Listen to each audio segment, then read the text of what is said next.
Bismillahirrahmanirrahim. Assalamualaikum warahmatullahi wabarakatuh. Alhamdulillahirabbil alamin wassalatu wassalamu ala sayyidina Muhammad wa ala alihi washabihi ajmain.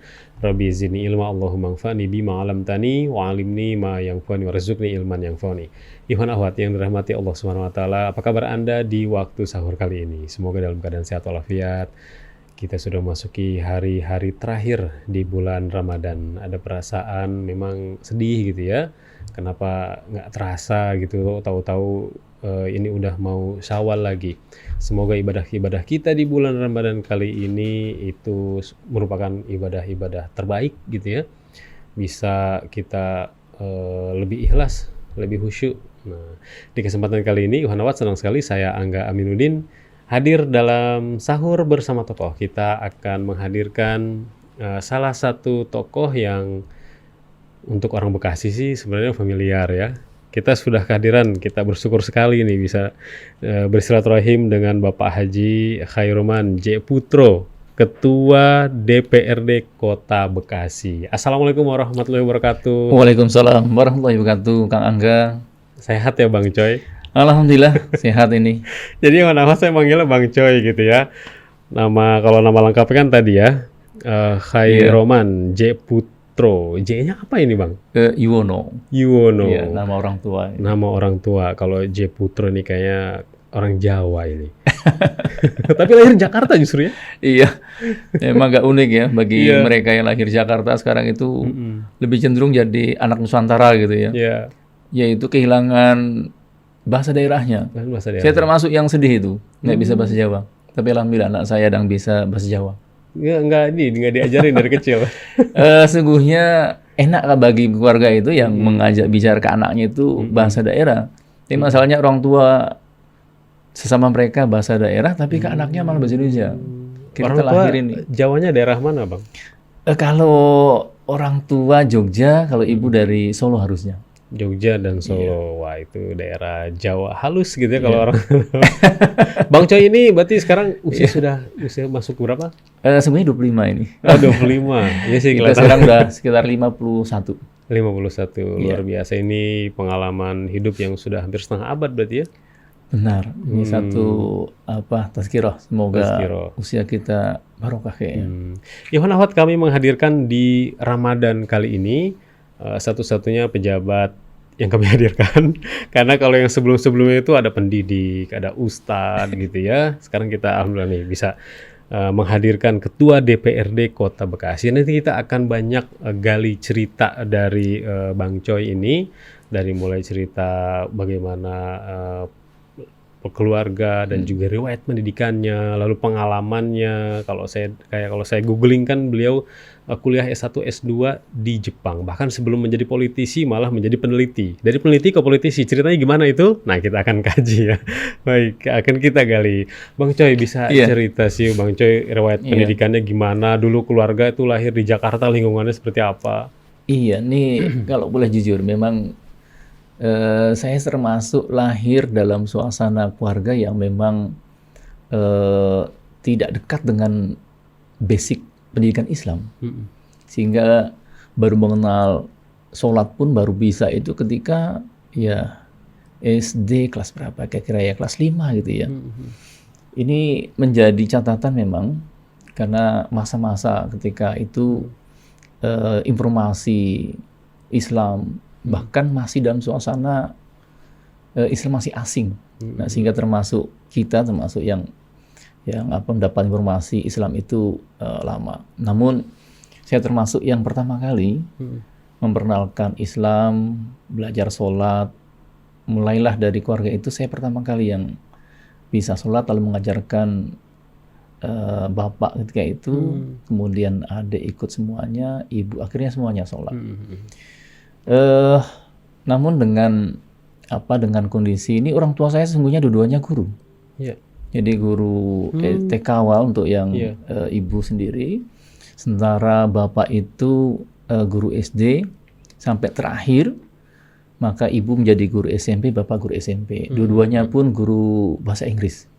Sehingga saya termasuk ini anak kayak dulu kenalnya tuh anak guru tuh nakal gitu ya. Tapi alhamdulillah Saya termasuk yang mungkin lebih lunak gitu ya, sehingga lebih suka belajar. Alhamdulillah itu yang menjadikan keberhasilan dalam kaitan dengan akademis.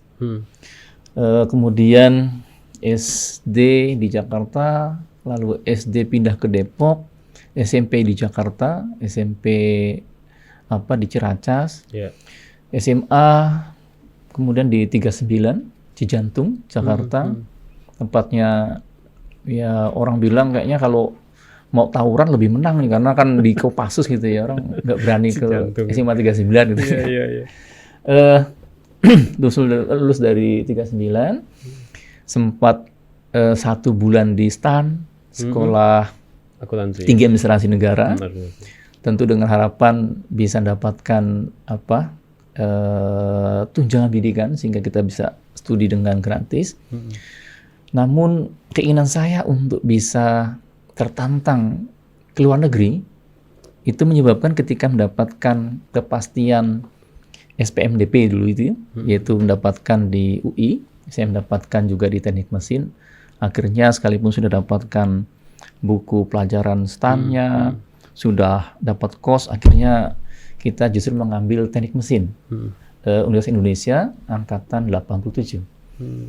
Bersama dengan rekan saya ini, saudara Marni Elsera, satu angkatan. Oh, satu angkatan ya? Iya. Namun tidak lama, 1 tahun di UI, lalu kemudian saya ikut namanya program STMDP, Science Teknologi, Manpower Development Program, STMDP, satu program yang memang digagas oleh Pak Habibie, kelanjutan dari program sebelumnya. Akhirnya mendapatkan dari sekian banyak mahasiswa atau pelajar ketika itu, akhirnya dapat dikirimkan ke Jepang. Alhamdulillah berangkat tahun 89 di sana, lalu setahun mengambil bahasa Jepang. Lalu tahun 90 kita mengambil S1, kemudian sampai 94 pulang 3 tahun untuk S2. S1 saya mengambil Mechanical Engineering, sementara untuk S2-nya Thermal Engineering. Setelah itu pulang ke Indonesia menjadi peneliti di BPPT, itu Badan Pengkajian Penerapan Teknologi, khususnya di Renewable Energy, energi baru terbarukan. Betul. Ini pengalaman juga. Dan setelah itu baru sampai 97 kita di BPPT sampai 2004. 2004 kemudian keluar dari BPPT, saya ikut dalam perusahaan konsultan, khususnya konsultan industri maupun industri Jepang sebagai klien. Lalu kemudian tahun 96 saya masuk di YKK. Orang sebut YKK gitu ya. YKK. Yang less rating. Tapi ini bukan less rating ya. Ini yang pembuat profil aluminium. Yaitu YKK, Architectural Product Indonesia. Di sana menjadi manajer di business management sampai 3 tahun. Nah, ketika itu masuk tahun 2009 lah kemudian ketemu sama Ketua DPD PKS Kota Bekasi. Ketika itu mencari figur untuk pengembangan brand PKS. Awalnya tahun 2004 kan bersih, peduli gitu ya. 2009 muncul dengan profesional, maka hadirnya profesi kayak saya gitu, mudah-mudahan bisa menambah penguatan terhadap brand profesional. Dan memang itulah yang kelihatannya menjadi takdir, terpilih, lalu kemudian sampai sekarang sudah hampir 3 periode sekarang ini, dan mendapatkan amanah sebagai Ketua DPRD Kota Bekasi oleh PKS. Baik, dijelaskan alurnya persannya.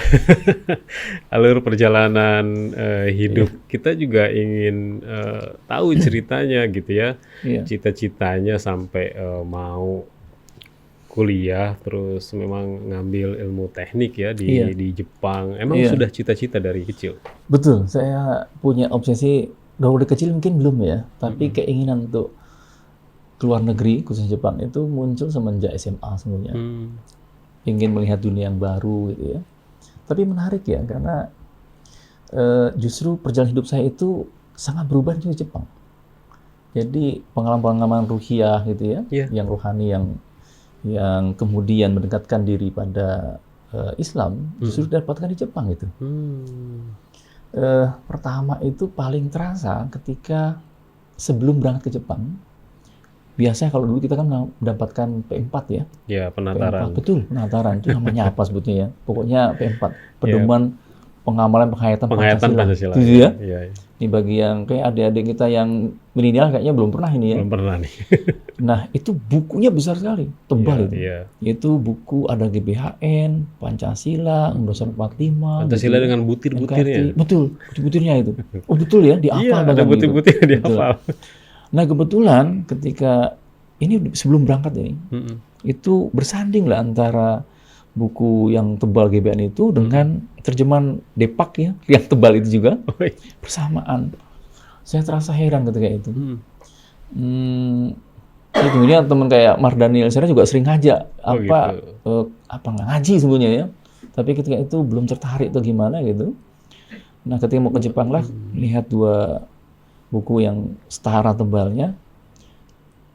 Pertanyaan paling besar, kenapa kok saya sudah membaca itu buku yang GBHM sampai tuntas ya, Undang-Undang 45, Pancasila, tapi ini kitab yang tebalnya sama ini belum pernah saya baca tuntas gitu ya.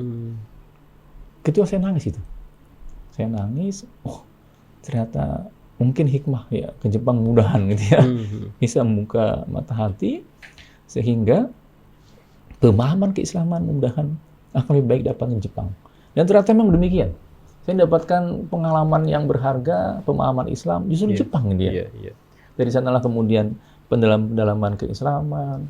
Bahkan kita mendirikan komunitas Islam gitu ya, dengan komunitas orang Indonesia di sana. Dan alhamdulillah di Gifu tentunya mengundang, itu udah lintas ini sangat egaliter itu. Jadi kita ada yang mengambil undergraduate atau S1, ada yang master, ada yang doktor degree, tapi mereka berkumpul di sana hanya untuk diskusi kajian Islam. Lalu berkembang lagi. Bahkan kita membuat satu komunitas sampai membuat iuran, membelanjakan sebagian sumbangan itu untuk membuat perpustakaan. Nah, di sanalah pertama kali perpustakaan di Gifu University itu kita buat. Alhamdulillah, itu inisiasi dari saya, tapi dulu dengan teman-teman yang lainnya, karena luar biasa. Ada yang dari Unsiah di Syahkuala, Banda Aceh,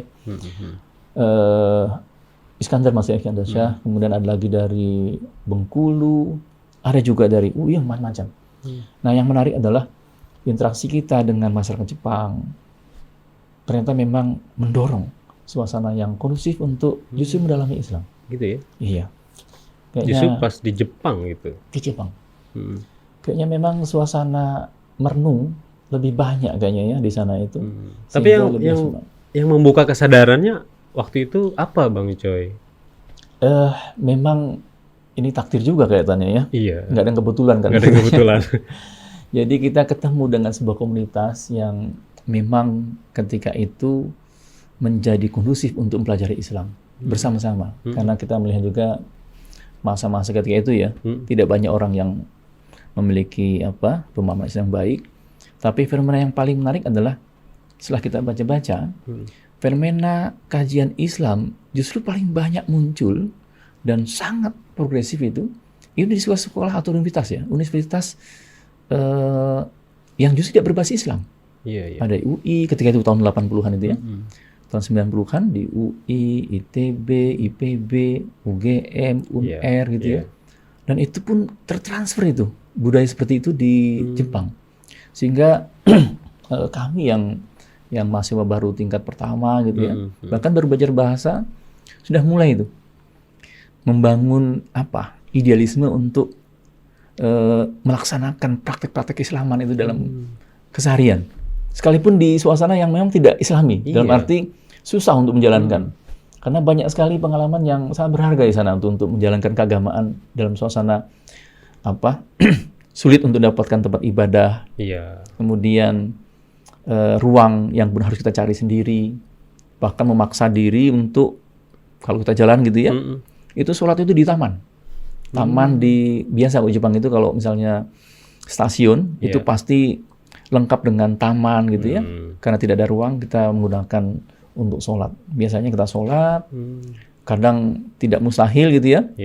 Menjadi barang tontonan gitu ya. Karena juga ketika itu orang belum mengenal ini apa ini, ini agama apa gitu ya. Nah, ketika kemudian selesai jelaskan Islam, oh seperti ini Islam gitu ya. Nah, itu juga satu hal yang menarik. Iya, akhirnya kita tuh bertanya-tanya ketika di lingkungan yang memang ada muslim di situ, masjidnya ada di situ, suara azan setiap hari kita dengar, itu tersentuh rohani kita. Tapi ketika kita ke Jepang misalkan gitu ya, kok malah jadi malah tersentuh gitu ya, itu hidayah mungkin ya. Cuman suka ada kata begini, akhirnya mahasiswa yang ke negara sekuler bisa dikatakan begitu, bahkan anti-Islam, dia akan jauh dari Tuhannya. Tapi ada juga malah dia akan sadar dan dekat dengan Tuhan. Nah, itu gimana? Iya, memang ini fenomena menarik ya. Jadi harus diakui pemikiran-pemikiran Islam itu justru tumbuh itu di universitas yang mungkin bahasanya tidak berbasis Islam gitu ya. Kalau dulu kan UIN itu adalah identik dengan keislaman. Nah, justru yang mungkin bahasanya sekuler gitu ya, yang tidak mengenal. Nah, di Jepang sama kayaknya. Ketika itu kebiasaan untuk kajian-kajian itu di sela-sela kita belajar gitu ya, kita saling tuh. Jadi semangat apa namanya ya untuk berinteraksi dengan sama Indonesia, merasakan rasa senasib senanggungan. Lalu kemudian ingin dapatkan arti dari mungkin hidup gitu ya. Emang kontemplasi terhadap ini kita mau kemana gitu ya. Itu muncul itu. Kayaknya memang suasana yang memungkinkan menghindari atau menghilangkan semua aspek yang menjadi penyebab penghalang orang mengenal Tuhan. Kayaknya terasa di sana ya. Terasa di sana ya. Iya. Kita nggak ada hambatan, nggak ada kendala. Sehingga memang murni kita merenungkan. Tapi menarik ya, justru di tempat, di negara yang secara otomatis mayoritasnya tidak beragama. Iya. Karena mereka memang beda dengan kita, mengenal monoteisme itu sangat sulit itu. Ya kalau dalam bahasa mereka, ada pepatah, kalau ada Tuhan yang dibuang, kalau ada Tuhan yang dipungut, ada Tuhan yang dibuang. Karena konsep mereka itu kan politeisme. Iya. Mereka nggak mengenal Tuhan yang tunggal, yang esa ini. Mereka kenalnya setiap Tuhan itu mengatur semua urusan. Jadi nanti ada Tuhan, mungkin basisnya karena agama tertentu ya. Dewa mereka nyebutnya. Betul bahasanya. Ada Tuhan yang mengurus kesuburan untuk yang hamil, Tuhan kecerdasan untuk yang pelajar, Tuhan rezeki mungkin untuk yang mereka usaha gitu ya. Nanti ada Tuhan penyelamat kecelakaan lalu lintas gitu ya. Sehingga itu, mereka kemudian di kuil-kuil itu biasanya mengeluarkan semacam jimat gitu ya. Orang sebutnya mamori, jimat lah. Nah di situ yang doa-doa itu ada. Nah mereka bingung ketika kalau Tuhan satu, bagaimana kami akan mengurus urusan kami yang lain gitu ya. Selama ini mereka hanya tahunya ya Tuhan satu itu yang ngurus satu urusan gitu ya. Nah konsep monoteisme luar biasa. Ini yang menjadikan bangsa kita ini luar biasa. Bangsa monoteisme itu ini terlihat kecerdasan orang beragama ya, yang Islam ini baru kelihatan di sana itu ya. Mengenal bahwa sungguhnya Tuhan memang Tuhan itu siapa yang menciptakan Tuhan? Siapa yang itu ya? Nah kembali kepada satu, ternyata ada zat yang maha tinggi. Kelihatannya kompetisi itu kayaknya mendorong pemikiran-pemikiran lebih jernih gitu ya tentang kehidupan, yang akhirnya lebih mematangkan pemahaman kita tentang Islam di sana. Bang Joy, ada sosok nggak di sana yang menjadi guru spiritual lah istilahnya gitu, yang membimbing nih supaya lebih paham terhadap Islam? Iya. Ini sungguhnya senior itu memang punya peran ya, karena memang kalau dalam konteks masyarakat Jepang itu ada hubungan senpai kohai. Senpai itu senior, kohai itu junior. Di mana yang senior itu dipastikan ini memang masyarakat kayak feodal gitu ya. Tapi secara secara budaya mereka mengakui peran senior yang dianggap lebih, karena memang mereka punya kelebihan. Bukan semata karena angkat lebih tua gitu, enggak. Tapi punya kelebihan. Nah, keterwarisan keilmuan termasuk semangat mendalami Islam justru dapat dari senior kita gitu. Nah, kalau boleh dilihat justru dakwah di Jepang yang pertama kali di Indonesia tentunya untuk masyarakat pelajar Indonesia, justru saya perhatikan itu datang dari mantan Menteri Ristek Indonesia, Suharna. Betul. Saya baru dengar. Beliaulah yang pertama kali datang ke Jepang, lalu kemudian memulai sebuah diskusi gitu ya. Beliau main Ristek tahun zamannya SBY ya itu ya. SBY yang saya nggak tahu yang kedua atau pertama nih. Yang kedua kayaknya. Suharna Supradinata. Nama lengkapnya mohon maaf ya kalau misalnya agak salah ini. Nah, kita nyebut Kang Arna. Nah, beliaulah yang kemudian membuat itu. Tapi ketika saya datang sana udah nggak ada beliau ya. Tapi itulah yang merintis dakwah itu. Kelihatannya kalau kita lihat pasti ada yang memulai itu ya. Nah, kelihatannya kita bersyukur ada yang memulainya. Bahkan yang kemudian kita tahu baru jadi menteri gitu ya. Beliau yang kemudian mendapatkan bahasanya apa ya? Kepeloporan untuk memulai dakwah di Jepang di kalangan mahasiswa Indonesia. Ya sekalipun kita yakin juga masih banyak yang lain, tapi ini yang lebih dominan. Kita yang kemudian sampai kepada, kita sebut guru gitu ya, murobi. Nah, murobi saya itu justru kakak saya ini, kakak ipar. Oh gitu. Iya, yang sekarang menjadi anggota DPRD Provinsi Jawa Barat. Itu Kang Asep Arwin Kotsara. Beliaulah yang kemudian secara sabar gitu ya, mengajar. Tapi memang pengalaman menarik. Karena kalau dibilang membaca alif bakta yang terbata-bata gitu, mungkin di sanalah tempat untuk membayang. Karena tidak pemahaman membaca tilawah secara tartil itu dapatkan di sana kayak. Nah, dari Kang Asep aja ini kita belajar sungguhnya. Lalu terbina terus.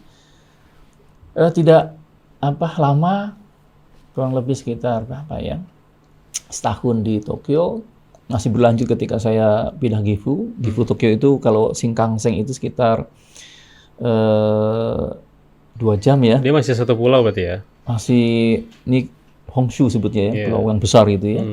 2 jam itu mungkin sekitar, sekitar bisa 300 kilo kali ya, kalau 2 jam gitu ya. Tapi luar biasa. Tapi rutin. Nah, ini mungkin salah satu ya semangat kita di Jepang itu dengan senam semanggungan itu ada keterikatan untuk belajar. Dan demikian juga saya juga terbiasa itu untuk membuat kelompok-kelompok kecil gitu ya, untuk diskusi keislaman itu. Bahkan dari Gifu itu saya sampai ke Shikoku. Shikoku satu pulau terpencil yang lain yang di sisi timur Pulau Honshu itu ya. Dan banyak hal yang kelihatannya menjadikan pengalaman hidup Jepang itu beragam. Karena dengan suasana yang sama, semangat yang sama, belajar yang sama, tumbuh sama-sama. Dan inilah kelihatannya memberikan warna yang kemudian akhirnya ya, cikal bakal PK itu katanya. Itu gerakan tarbiyah kelihatannya. Gerakan tarbiyah. Gerakan tarbiyah adalah gerakan pencerahan sungguhnya dengan diskusi itu. Dan di sinilah kelihatannya mudah-mudahan kita mendapatkan banyak jaringan, dan cikal bakal itulah yang kayaknya merintis sampai sekarang.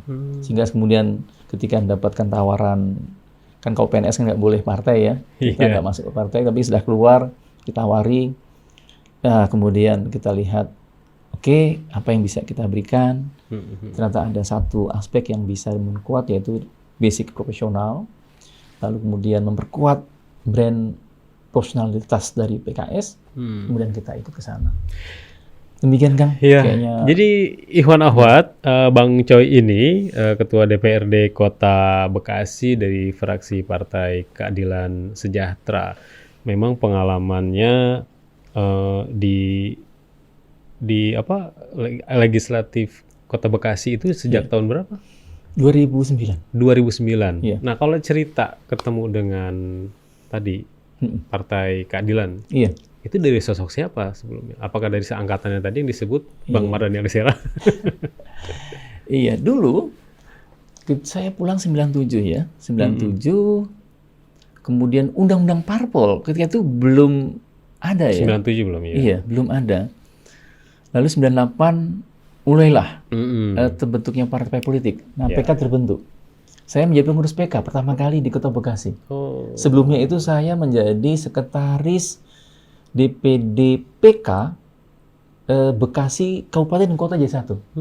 Ketika itu ketua DPD-nya adalah Pak Ustadz Sadudin yang sekarang mantan Bupati Bekasi. Bekasi. Nah itu. Lalu kemudian dipisahlah antara PK Kota Bekasi Kabupaten. Nah, ketika itu saya masih menjabat sebagai sekretaris DPD PK Kota Bekasi. Ketua DPD-nya almarhum Pak Nur Supriyanto, Oh, ya. yang baru wafat kemarin karena COVID. Beliau ketua DPD, lalu kemudian terakhir menjadi anggota DPRD Provinsi Jawa Barat selama 3 periode. Berarti sejak awal pembentukan. Sungguhnya saya udah aktif di PK itu. Lalu kemudian muncul undang-undang Parpol, PNS nggak boleh, ya kita keluar. 98 keluar. Namun baru bergabung lagi ya tahun 2009. Khususnya 2004 saya keluar dari PNS, 2004 itu sudah masuk di PKS lagi. Masuk di PKS Betul, lagi. sebagai ketua Badan Perencanaan Dakwah dan Fraksi. Itu salah satu ya. Berarti hingga saat ini begitu melihat gitu ya dinamika partai. Iya. Berkembang dari PK, Partai Keadilan Sejahtera sampai yang terbaru terakhir ini gitu ya.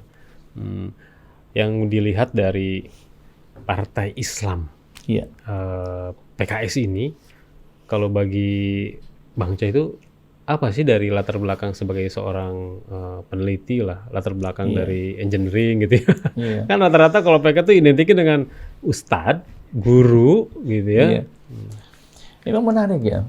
Kita dulu PK sekalipun, itu presiden partainya itu presiden bahkan ya, menggunakan kata presiden. Udah ada presiden. Itu Pak Nur Mahmud Ismail, Iya. itu justru backgroundnya adalah seorang peneliti yang background pendidikan dari Amerika. Nah gitu ya. itu. Iya. Memang satu ciri khas kami di PKS ya, mungkin PK sebelumnya. Sekarang PKS. Background kami itu beragam. Ada yang secara pendidikan asli Indonesia, bahkan pesantren gitu ya. Seperti kita lihat Pak Hidayat Wahid itu dari Gontor gitu ya. Beberapa persen ada yang basicnya Muhammadiyah. Nah kalau saya ini sekolah umum nih ya, kelas umum. Tapi memang bingkai tarbiyah itulah yang kayak menjadi basic gitu ya. Dan inilah yang menjadi ciri khas karakter PKS hari ini. Betul. Itu partai kader. Artinya memang punya perhatian yang sangat dalam terkait dengan proses pengkaderan. Kayaknya ini yang menjadikan PKS memang sangat unik dia. Yaitu tangguh dia. Karena kadernya jalan, maka dipastikan kita nggak pernah kekurangan kader kayaknya. Iya, tinggal bagaimana mengemas partai ini menjadi partai yang lebih modern, tidak hanya kader dengan pangkat tertentu, tapi kemampuan untuk bisa mengisi berbagai pos-pos yang dibutuhkan, baik di level daerah, provinsi maupun nasional tentunya, dengan keberagaman background.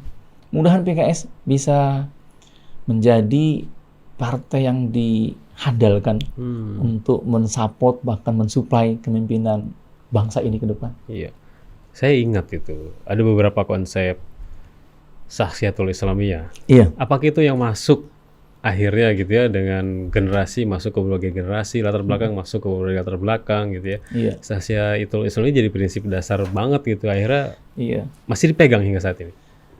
Tentu karena memang itu menjadi ciri khas kayaknya. Partai kader ya. Itu pembinaan dimulai dari pembinaan Shakhsiyah Barizah gitu, yaitu pribadi muslim yang kuat, yang kokoh, yang unggul. Diharapkan ini kelihatannya memang alami ya. Dari kita menetapkan pribadi yang unggul, dari sana diharapkan dia mampu membina keluarga-keluarga Islam yang kokoh juga.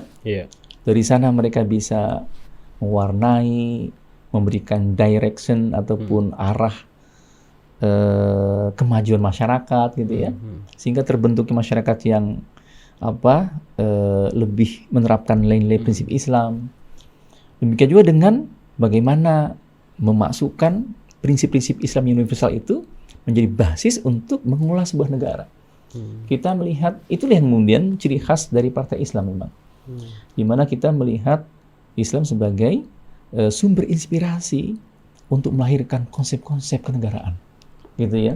Tapi tentunya dengan objektifikasi sehingga semangat universalisasi inilah yang kemudian bisa melahirkan nilai prinsip dalam perbaikan negara, tapi diterima semua pihak.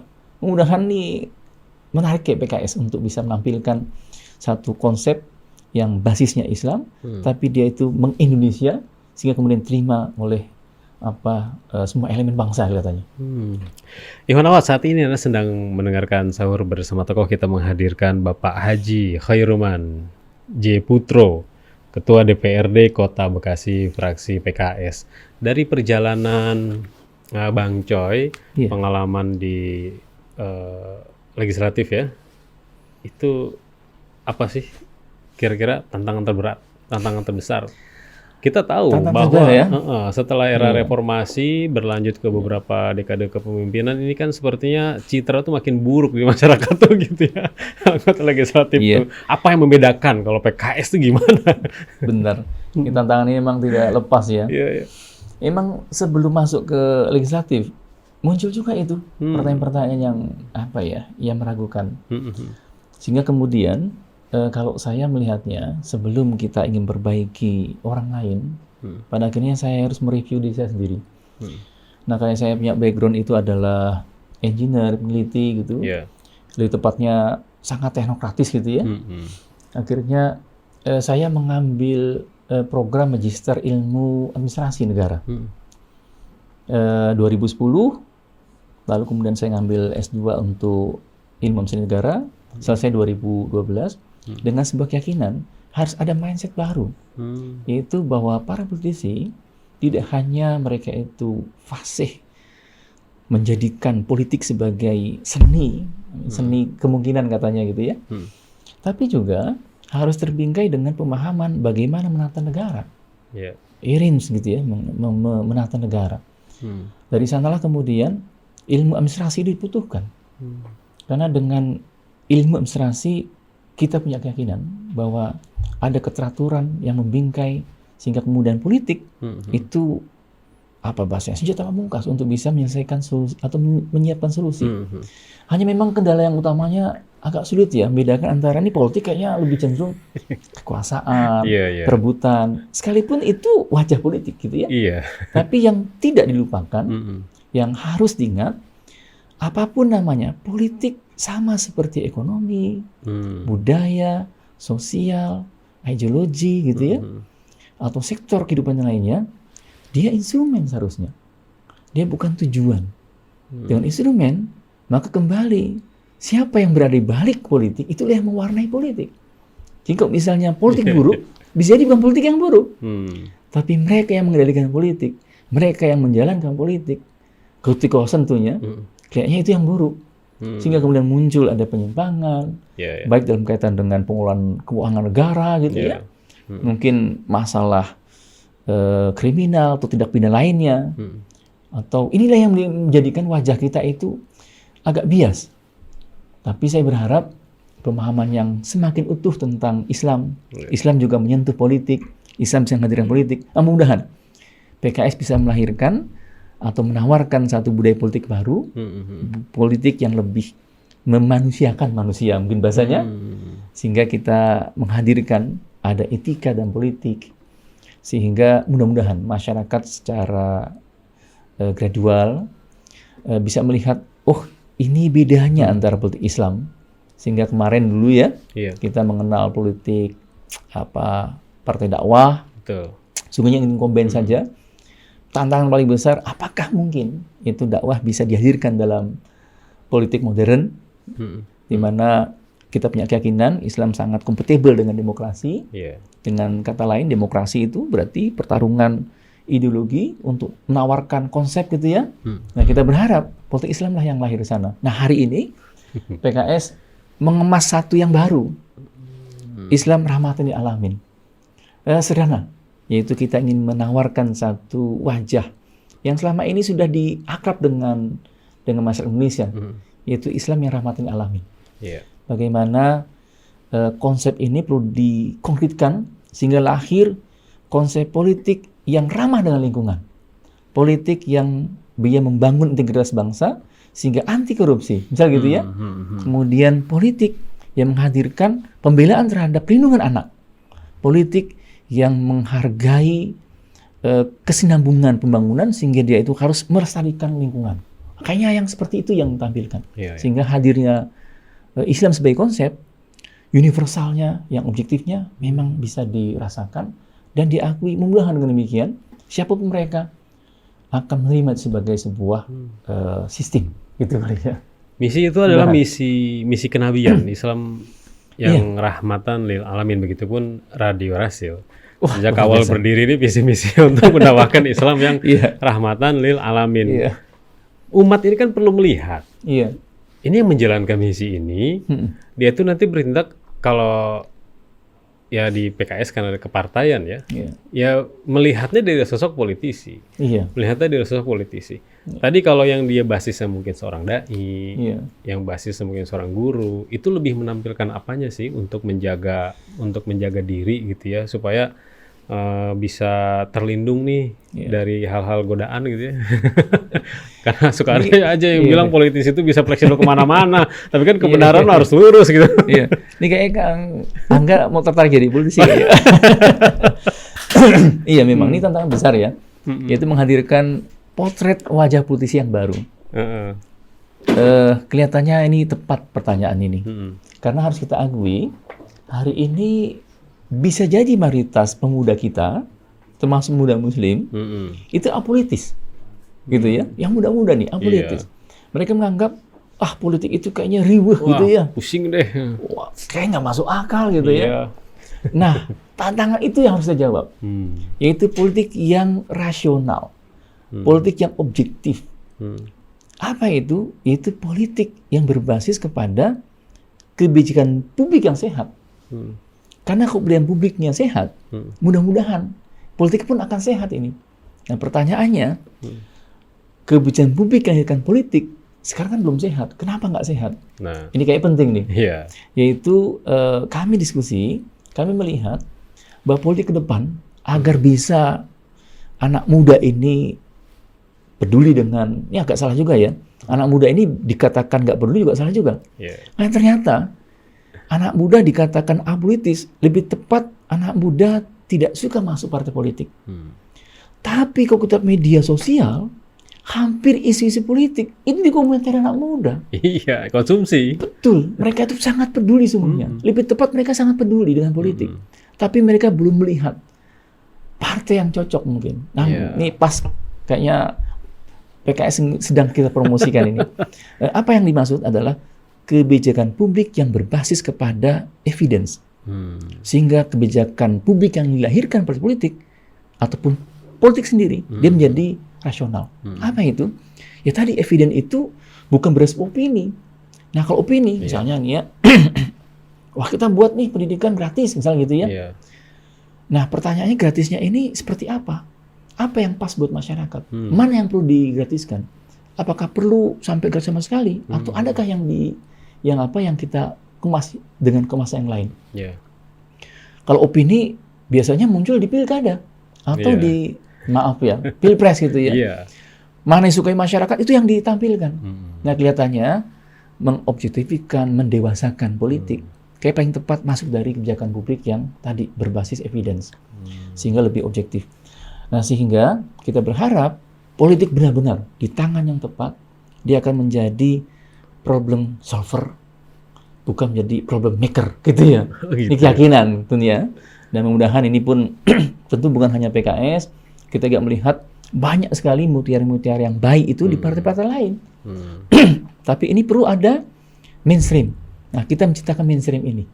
Mudah-mudahan PKS bisa menginisiasi, menguatnya para pemikir-pemikir, politisi yang sehat, yang masuk akal, yang rasional, yang khusus lagi memiliki hati nurani, sehingga mereka bisa memastikan bahwa kebijakan politik yang lahir dari bentuk publik, baik dari kepala daerah, presiden, gitu ya, anggota dewan di DPR RI dan sebagainya, bahkan DPD, Dewan Perwakilan Daerah, adalah yang benar-benar dia dibutuhkan untuk bangun bangsa kita. Luar biasa. Ya. Dari pengalaman hampir 10 tahun lebih berarti ya, di Legislatif Kota Tahun Bekasi. ke-12 sekarang ya. Sekarang tahun ke-12. Dari pengalaman itu bisa cerita nggak sih ketika harus menampung aspirasi masyarakat itu pusingnya kayak gimana gitu kalau misalkan tidak terfasilitasi? Iya. Ini emang yang susahnya itu memang ini ya. Jadi kalau kita lihat perencanaan bangunan, itu kan namanya perencanaan. Sekarang sudah semakin lengkap peraturan-peraturan yang ada. Memang perencanaan itu menyebabkan tidak mungkin kita itu melaksanakan suatu kecuali harus direncanakan setahun sebelumnya gitu ya. Nah, sementara kita berhubungan dengan masyarakat yang seringkali ingin instan gitu ya. Mungkin benar, masyarakat karena berapa kali disampaikan kok nggak pernah berubah gitu ya. Sampaikan usulannya nggak, hampir 3 kali, 4 kali nggak berhasil. Nah, kita itu bertemu dengan banyak pihak, banyak orang dengan beragam latar belakang, beragam keinginan, dan mungkin seni sendiri. Ya, yang kayak gini kelihatannya memang semakin kita banyak terjun ke masyarakat, mudah-mudahan seninya akan semakin banyak gitu. Tapi satu hal, berinteraksi dengan masyarakat itu membutuhkan kesabaran, dan kelihatannya itulah mudah-mudahan ini kan orang sabar itu kan disayang Allah, yuhibbus sabirin gitu ya, Allah yuhibbus sabirin. Sehingga kesabaran bagi anggota dewan ini kayaknya paling dibutuhkan, karena dewan itu harusnya ya mereka yang memiliki telinga tebal, gitu ya. Ekstra sabar. Mau dimaki pun harusnya gitu ya. Ya itu memang butuhkan itu. Lalu komunikasi yang baik, ini juga membantu. Karena dengan komunikasi yang baik kita bisa ketemu sama orang yang mungkin dengan luwes, dengan santun, tapi ada juga yang mungkin dengan tegas harus dibicarakan supaya lebih mengerti gitu ya.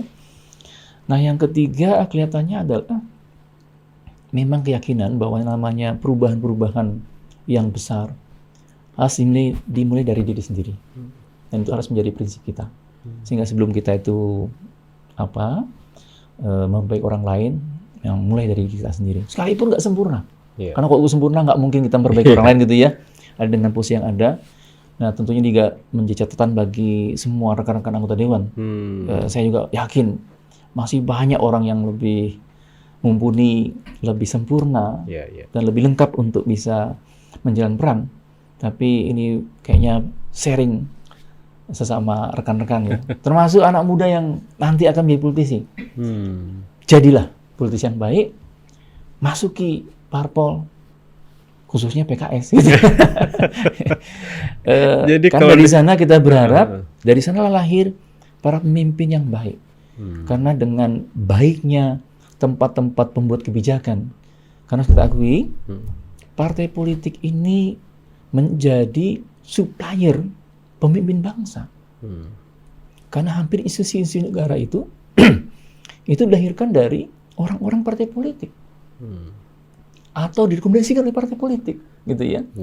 Nah, kita kelihatannya di Indonesia belum sungguh-sungguh bangun partai politik.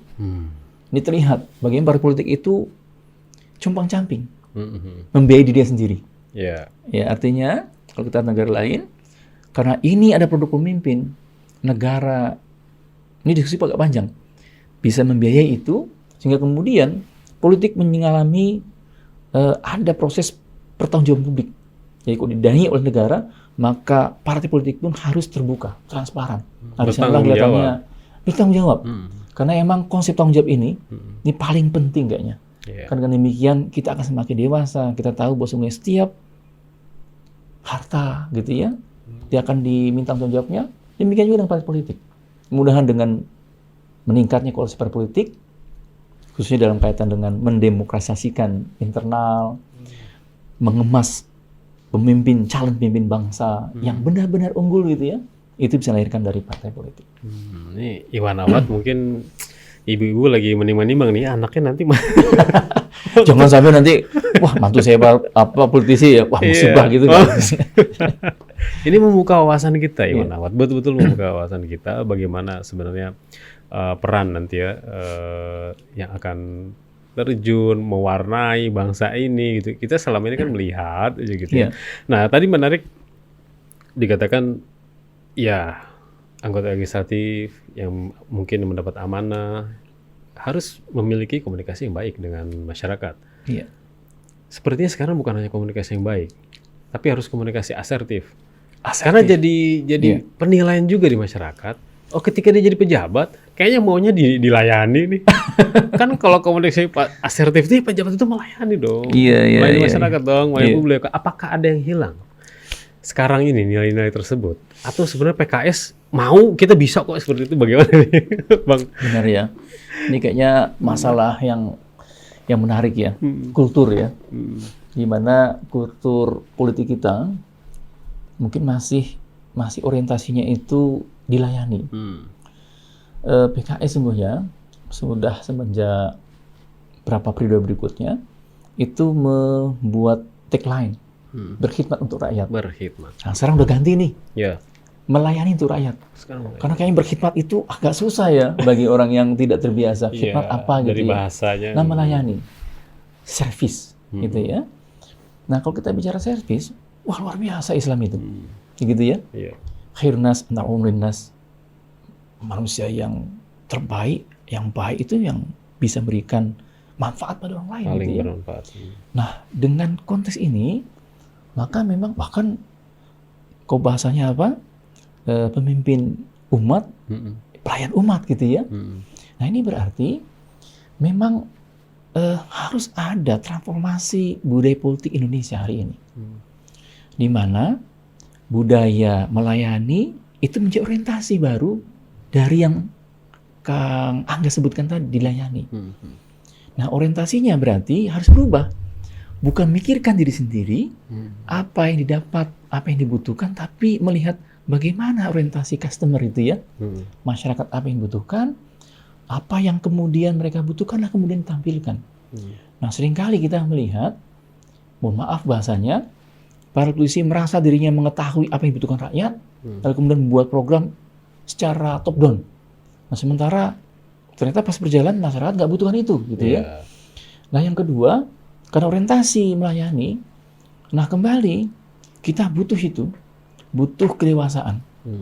Kemudian transformasi budaya di mana budaya feodal yang melayani tadi, yang untuk layani, itu dikikis menjadi budaya egaliter. Artinya setiap kita itu sungguh sama. Di mana kita berbeda hanya amanahnya. Bagi mereka yang mendapatkan amanah wakil rakyat, maka mereka menjalankan dengan sungguh-sungguh tugas dan pekerjaannya. Bagi kepala daerah, maka mereka memiliki kekuasaan untuk bisa memastikan setiap yang dilahirkan produk hukumnya ataupun kebijakannya yang besar sebesarnya melayani rakyat. Kelihatannya budaya politik itu yang perlu dikembangkan, sehingga mudah-mudahan menjadi secerah harapan ya bagi politik Indonesia hari ini. Lalu kalau budaya politik PKS bagi Bang Choi sendiri, aktivitas dakwahnya yang masih dijaga apa sih di ranah politik ini? Iya, memang politisi kita berharap tidak semata-mata ini dakwah, maksudnya dakwah yang luas ya. Kalau dakwah yang khas itu berarti kan berdiri di podium, memberikan ceramah gitu ya.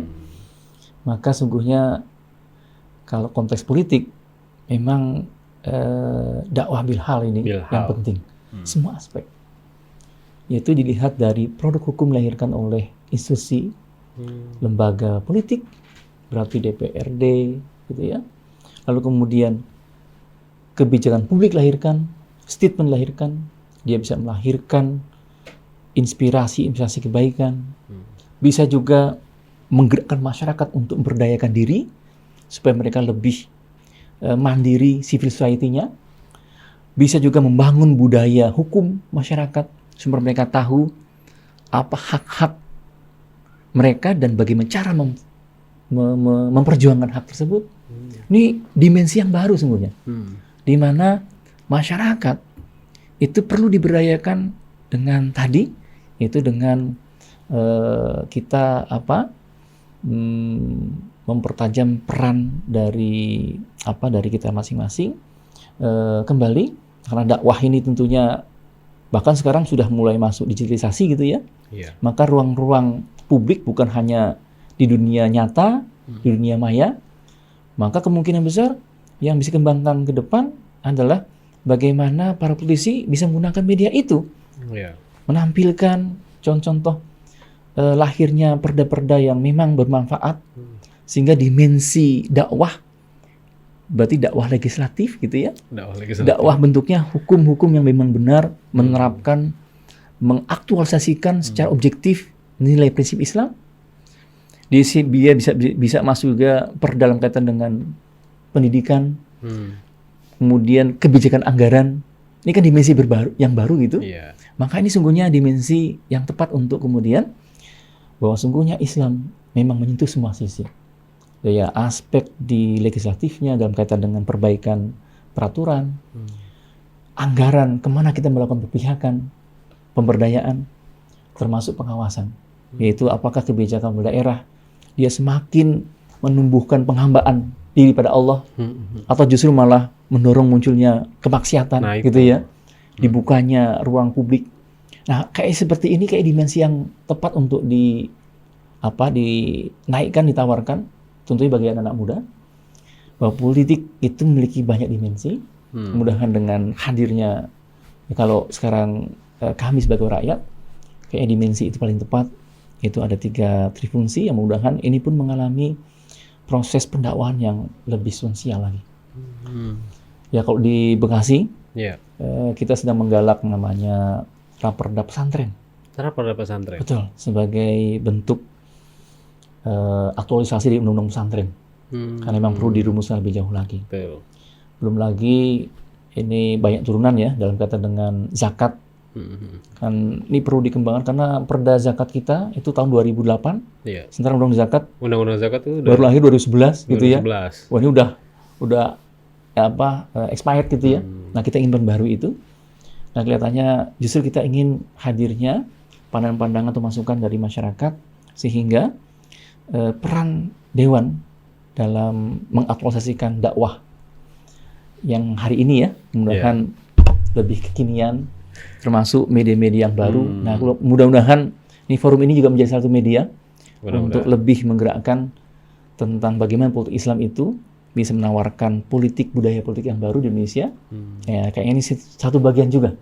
Oh, ternyata dakwah itu ruang lingkup dalam politik seperti ini gitu ya. Nah, mudah-mudahan termasuk melakukan advokasi terhadap rakyat miskin, itu pun dakwah, gitu ya. Termasuk memberikan pedulian agar guru atau guru ngaji ada perhatian terhadap kesejahteraan mereka.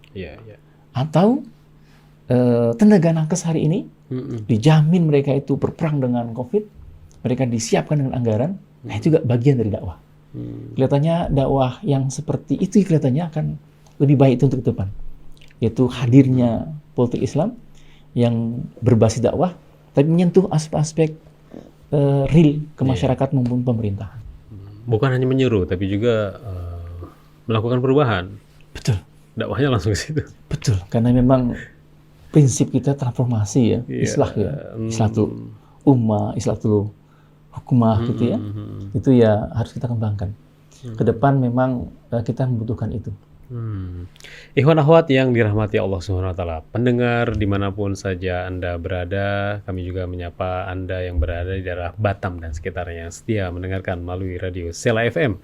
Anda yang berada di Sukabumi melalui radio Latansa, Jogja apa kabar ya Ikhwan akhwat pendengar yang ada di sana melalui radio Silaturahim Jogja di 1431 AM. Yang Semarang juga tidak lupa kami menyapa, dan juga yang berada di daerah Banyuwangi, Bondowoso, atau dimanapun saja Anda berada yang dapat mengakses siaran streaming kami di www.radiosilaturahim.com, menemani waktu sahur Anda.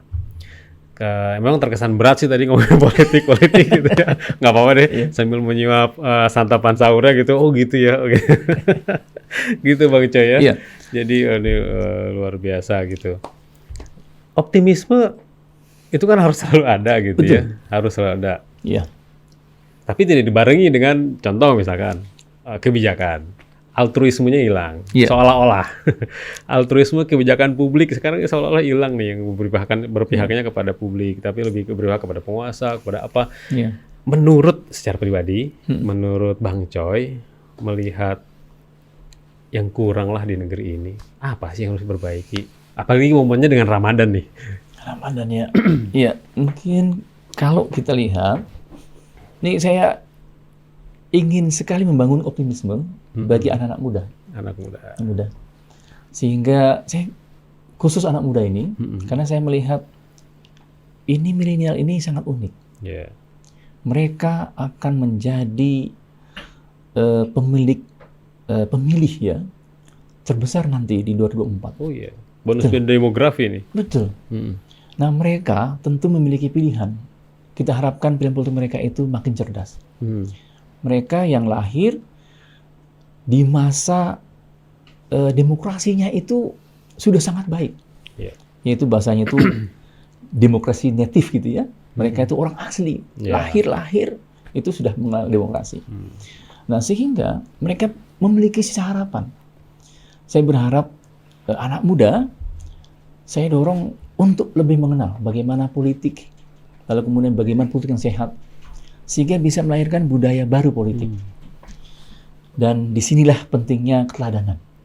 Nah mudah-mudahan kita memiliki banyak orang yang berani untuk menampilkan keteladanan dalam bidang politik, sehingga anak-anak muda kita itu semakin tercerahkan, lalu mereka mendapatkan satu orientasi baru, politik baru dalam politik Indonesia, sehingga mudah-mudahan 2024 bukan sekedar memilih orang, bukan pula untuk memilih sekedar partai politik tentunya, tapi apa substansi perubahan yang ditawarkan, sehingga benar-benar momentum 2024 itu menjadi momentum untuk perubahan substansi.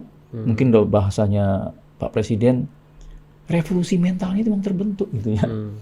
Nggak setengah hati, tidak angkat-angkat ayam gitu ya. Dan mudah-mudahan inilah yang kelihatannya bisa menjadi secerah harapan, yaitu kalangan milenial memilih satu karakter baru budaya Indonesia, budaya politik yang berintegras,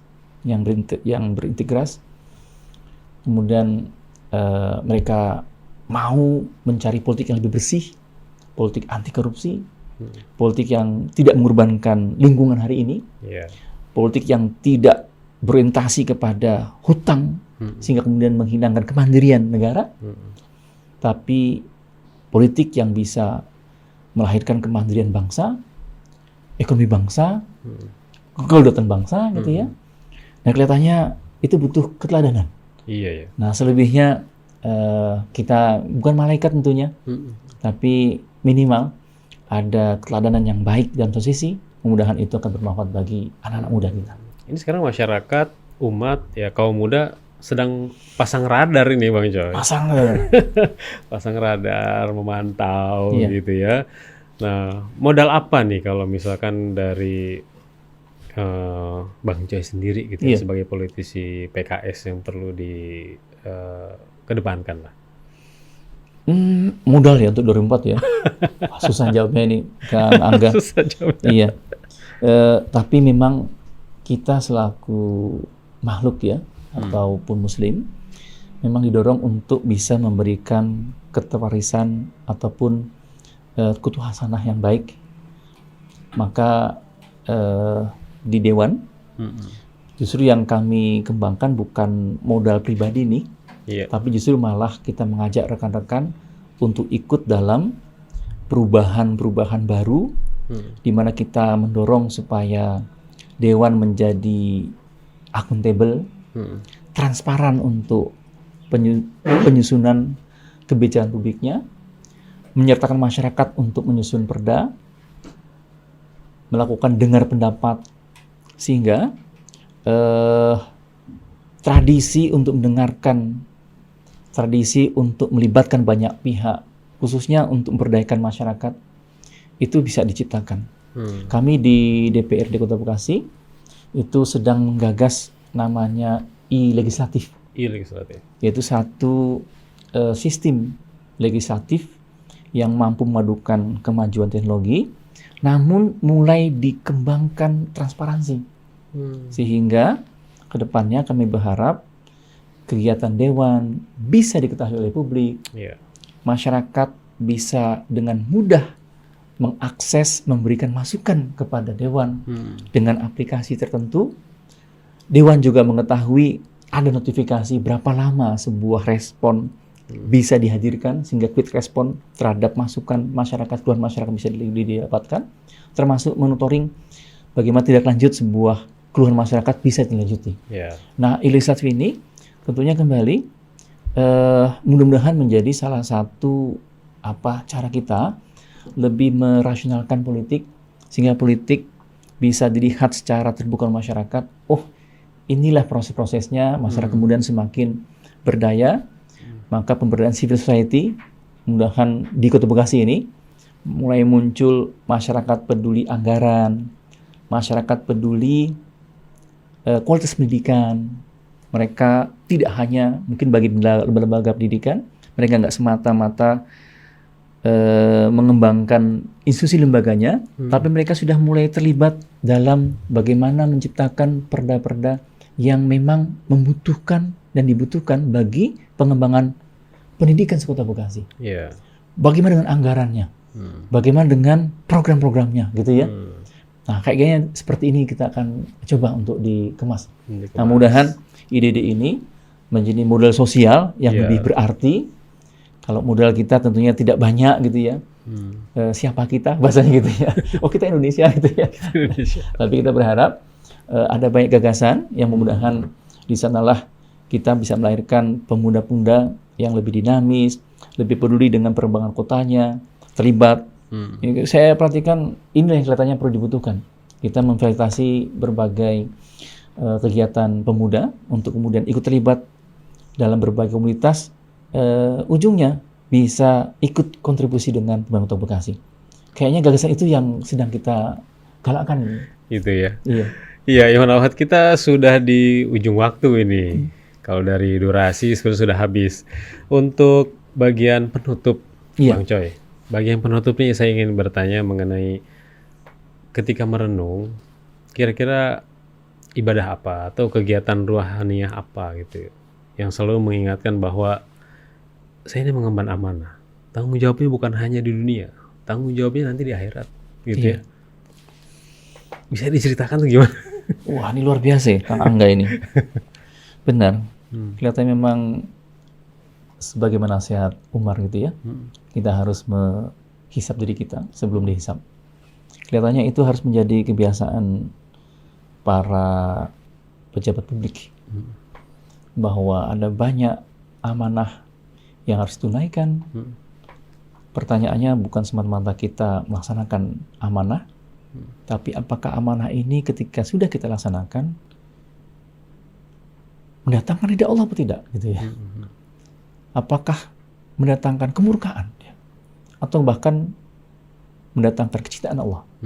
Nah, kelihatannya itu yang paling berat kayaknya dijalankan bagi kita pejabat publik.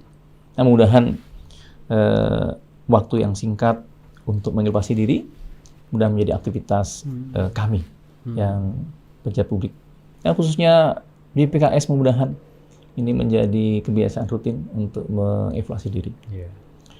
Dengan demikian kita memulai perbaikan dari diri sendiri, yang mudah-mudahan akan mewarnai orang sekitar kita, institusi yang kita pimpin, termasuk masyarakat kita dan juga negara.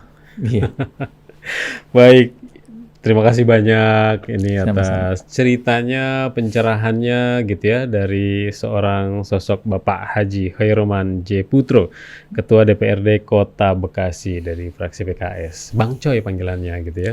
Bang Coy semoga selalu sehat ya. Amin. Ini kayak agendanya masih ke depan tuh masih banyak ya. Kalau dikasih kesehatan, dikasih kekuatan, kayaknya juga berkhidmat di PKS juga akan terus nih ya. Pokoknya sepanjang ada undangan kita kita hadiri, karena kita sangat menghormati undangan. Sepanjang ada waktu saya akan hadir, dan alhamdulillah terima kasih Prasil yang sudah bisa memberikan waktu untuk hadir di forum yang luar biasa. Mudah-mudahan bisa menjadi pelajaran bagi kita semuanya, termasuk saya pribadi dan keluarga. Baik, sekali lagi terima kasih. Semoga Bang Joy selalu sehat. Sami-sami. Demikianlah, Matur nuwun. ya. Ya. Demikianlah ikhwan akhwat yang dirahmati Allah SWT, sahur bersama tokoh berbincangkan kita dengan Bang Coy, Ketua DPRD Kota Bekasi, fraksi Partai Keadilan Sejahtera dengan nama lengkapnya Bapak Haji Khairuman J. Putro. Semoga banyak manfaat yang bisa diambil dari perbincangan kami di kesempatan kali ini. Mohon maaf atas segala kesalahan kata. Dari studio kami undur diri. Billahi taufiq wal hidayah. Subhanakallahumma wa bihamdika asyhadu an la ilaha illa anta astaghfiruka wa atubu ilaik. Assalamualaikum warahmatullahi wabarakatuh.